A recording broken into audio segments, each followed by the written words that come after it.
नमस्कार दोस्तों।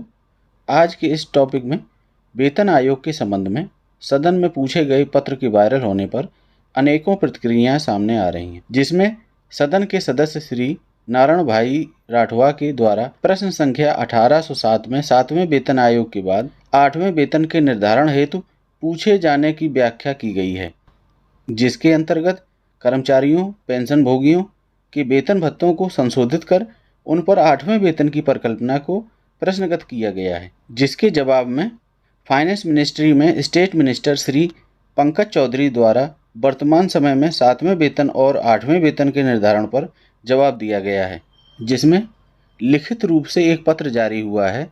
पत्र के अनुसार भारत सरकार वित्त मंत्रालय के व्यय विभाग द्वारा लिखित प्रश्न संख्या 1807 दिन मंगलवार 2 अगस्त 2022 11 श्रावण मास 1944 संवत, जिसके द्वारा केंद्र सरकार के कर्मचारियों पेंशन भोगियों के वेतन भत्तों पेंशन की समीक्षा का संदर्भ दिया गया है।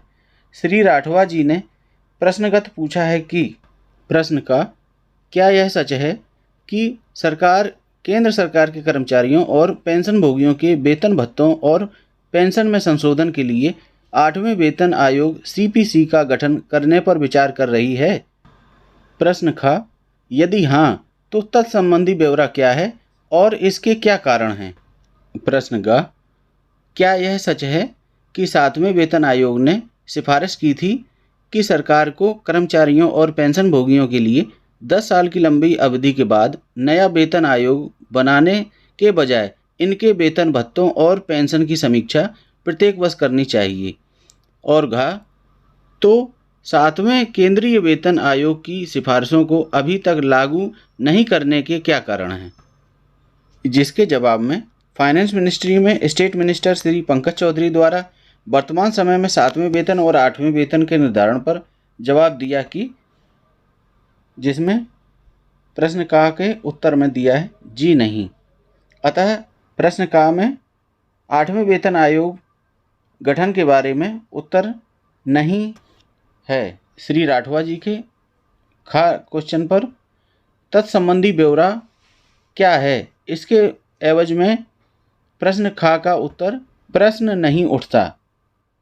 प्रश्न गा का उत्तर 7वें केंद्रीय वेतन आयोग के अध्यक्ष ने अपनी रिपोर्ट अग्रेसित करते हुए पैरा 1.22 में यह सिफारिश की थी कि मैट्रिक्स को 10 वर्ष की लंबी अवधि की प्रतीक्षा किए बिना आवधिक रूप से पुनरीक्षित किया जाए। इसे एक्राइड फार्मूला के आधार पर पुनरीक्षित और संशोधित किया जा सकता है, जिसमें ऐसी उपयोगी वस्तुओं के मूल्य परिवर्तनों के विचार के लिए शामिल किया जाता है जो सामान्य व्यक्ति की ज़रूरतों में शामिल होती हैं, जिसकी शिमला स्थित श्रम ब्यूरो आवधिक रूप से समीक्षा करता है। सुझाव के लिए नए वेतन आयोग की प्रतीक्षा किए बिना उस मैट्रिक्स को आवधिक रूप से संशोधित करने के लिए इसे आधार बनाया जाना चाहिए। अंत में गा 7वें केंद्रीय वेतन आयोग के आधार पर वेतन और भत्तों के संशोधन के लिए अनुमोदन प्रदान करते समय केंद्रीय मंत्रिमंडल द्वारा इस मुद्दे पर विचार नहीं किया गया है। इस प्रश्न में एक शब्द आया एक्राइड फार्मूला। इसे हम विस्तार से समझते हैं कि एक्राइड फार्मूला क्या है और इसका वेतन गठन में क्या भूमिका है। वेतन गठन की संरचना कैसे हुई, आइए जानें। भारत में पहले वेतन आयोग का गठन जनवरी 1946 में श्रीनिवास वारदाचार्यर की अध्यक्षता में स्थापित किया गया था। भारत में अब तक 7 पे कमीशन बनाए जा चुके हैं और इसकी सिफारिश को 1 जनवरी 2016 से लागू किया गया है। इस पे कमीशन द्वारा केंद्रीय कर्मचारियों की सैलरी बढ़ाने के लिए एक्राइड फार्मूले का इस्तेमाल किया गया है। यह एक्राइड फार्मूला क्या है, इसके प्रभाव क्या होंगे, आइए आगे जानते हैं। एक्राइड फार्मूले के अनुसार 7वां पे कमीशन अंतिम पे कमीशन होगा। इसके बाद कोई 8वां पे कमीशन नहीं बनाया जाएगा।